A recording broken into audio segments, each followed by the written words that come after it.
Pondok Pesantren Al-Zaitun Indramayu menjadi sorotan publik karena diduga menganut aliran sesat. Baru-baru ini, Muhammad Ihsan, salah satu alumni Al-Zaitun bercerita tentang pengalamannya menjadi santri Al-Zaitun. Apa sih Mas yang terjadi di dalam aktivitasnya seperti apa? Mungkin bisa dijelaskan, kalau dari sudut pandang Mas Riki sendiri, melihat Al-Zaitun aktivitas pada saat itu seperti apa? Saat saya menjadi santri itu, kalau misalnya saya singgung dengan masalah yang sekarang, bahwa itu semua terbantahkan. Di tahun 2000 sampai 2006.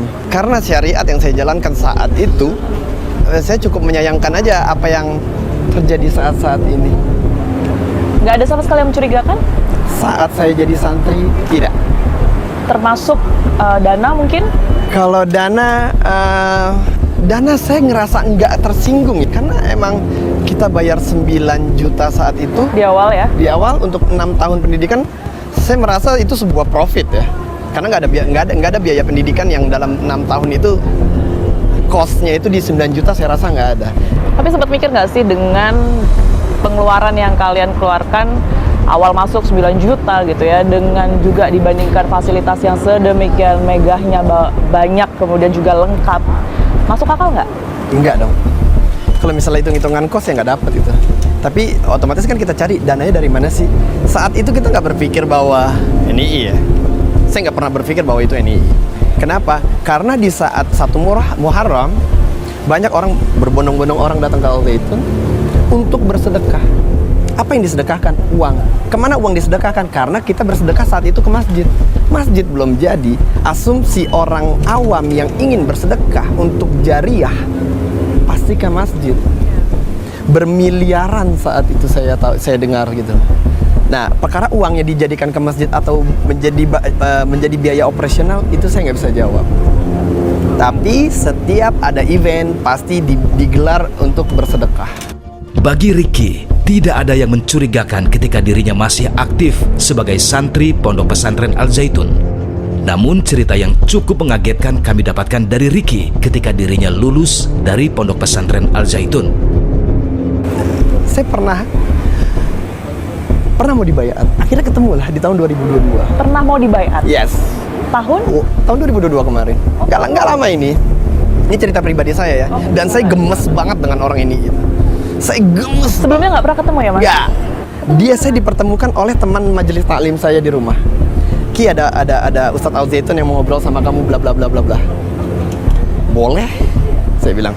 Akhirnya saya datang ke rumahnya. Ustadz itu datang dan saya kenal banget Ustadz itu. Ustadz itu Ustadz angkatan ketiga, guru bahasa Indonesia. Akhirnya dibahas lah ayat per ayat. Sebentar, dibahas ayat per ayat, apa yang kemudian ini, apa ya menurut Mas Riki beda nih? Iya, dia memenggal sebuah ayat yang di saat saya diskusi ini masuk Islam lah secara kafah. Hukum yang diterapkan hukum Islam. Kehidupan dijalankan dengan kehidupan Islam segala macam bla bla bla. Ya, ini kita punya organisasinya loh. Di saat kita punya organisasinya, ya seolah-olah ingin memprospek saya. Intinya pandangan dia seperti apa Mas? Saya sangat mengaminkan dia itu NII. Saya sangat mengaminkan dia itu NII. Dan statement terakhir saya ke Ustadz itu, Ustadz, kalau Ustadz sadar ini salah, tolong jangan disebarkan. Oh, sempat bilang gitu? Saya bilang kayak gitu maksudnya. Ustadz guru bahasa Indonesia angkatan 3, saya lupa namanya. Agak-agak botak juga, kurus. Dan saya peluk dia, dan dia kalau misalnya lihat ini, pasti dia tahu saya. Sampai saya bilang, saya mungkin kasar ya, kasar dalam arti, saya tahu Ustadz ini guru saya waktu di Al-Zaitun, tapi Ustadz guru bahasa Indonesia.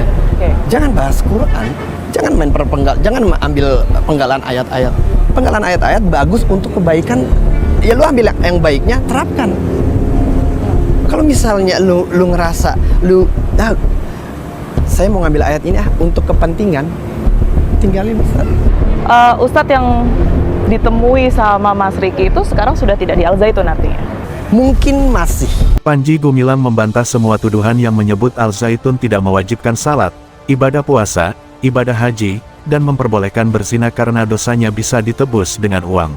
Kita sepakat bahwa memang ada indikasi tertentu yang mengatakan bahwa ini hidup di dalam Al-Zaitun sekalipun bukan santrinya, tidak santrinya, bukan sistem pendidikannya. Ya, bukan sistem pendidikannya. Masuk ke Al-Zaitun sendiri, ini ada perbedaannya nggak sih antara mungkin cara masuk tertentu atau santri-santri yang memang sudah dibidik menurut tanda kutip? Kalau saya, menurut analisa saya, pengalaman saya ya, kalau Al-Zaitun itu kita bagi penduduknya itu dari 4 golongan. Yang pertama itu yaitu golongannya pejabatnya atau orang-orang yayasan atau eksponen kita kenalnya. Itu mereka itu adalah orang-orang tua kita, ibaratnya tuh yang nggak bersentuhan langsung dengan santri. Itu satu. Nah, untuk mencari mereka siapa, ya saya nggak punya kapasitas untuk menjawab. Lalu kedua itu adalah golongan yang saya sebut tadi, karyawan tadi. Nah, saya tuh punya kedekatan, kenal gitu beberapa karyawan yang awalnya saya dengar cerita sedihnya mereka, yang akhirnya mereka cerita tentang mereka direkrut, bukan di Al-Zaitun, direkrut di Jakarta. Setelah itu mereka bekerja di sana. Saya ketemu di sana. Kasiannya, berdasarkan ceritanya beliau itu, dia jual gerobak baksonya dengan dijanjikan macam-macam ya, ibaratnya tuh nanti anak istrinya itu bisa sekolah sampai kuliah pun nanti bisa keluar negeri, macam-macam dia gitu. Terus setelah dia masuk ke situ, dia bawa anak istrinya yang tinggal di Garut masuk Al-Zaitun sebagai karyawan dia di barbershop. Dia cerita, saya sambil nangis dia cerita. Makanya itu yang jadi trigger saya hari ini gitu. Dia bilang, dulu saya sebelum masuk ke sini itu saya dijanjikan bahwa kehidupan saya itu akan makmur. Tidak. Yang merekrutnya bahwa semua kehidupan saya itu akan ditanggung. Nah, dia ngontrak di Gantar, harga kontrakan dia itu cuma 100.000 apa 125.000. Yang istrinya itu harus nanam kangkung bayam di belakang rumahnya, kan kalau enggak dia nggak bisa makan. Gaji mereka yang secara tertulis memang 1 juta, tapi yang diterima oleh mereka itu cuma 350.000. Iya, karena potongan-potongan macam-macam ini memang nggak tertulis ya. Kayak saya bilang tadi, ini mau dicari bukti nggak akan ketemu. Tapi orang akan bersaksi, ratusan orang akan bersaksi dengan apa yang saya sampaikan ini. Gini, kita melihat Al-Zaitun kan begitu mewah ya fasilitasnya, kemudian juga kita tahu Al-Zaitun punya banyak sekali aset, sementara ada orang di balik itu yang memang underpaid. Ya, ya itu orang udah kena dogma ya. Jadi kalau saya analogikan itu seperti sebuah cruise atau kapal pesiar mewah, Al-Zaitun itu, atau kita kenal kayak kapal Titanic yang semua fasilitas megah itu ada. Orang lihat kapal Titanic itu dengan telanjang mata bisa lihat, orang boleh masuk, orang boleh naik jadi penumpangnya. Maksudnya penumpang ya dia jadi santri di situ, ketujuannya naik dari SMP sampai lulus SMA boleh. Tapi di bawah kapal Titanic itu yang menggerakkan dan yang membangun kapal Titanic itu ada yang namanya kapal selam yang besarnya itu mungkin puluhan kali lipat dibanding kapal Titanic yang ada di atas permukaan air itu.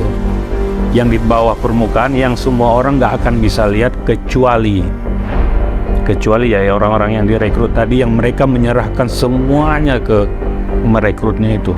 Dia punya 5, 10 dia kasih. Itu yang disebut dengan infak. Macem-macem istilahnya itu, pokoknya money.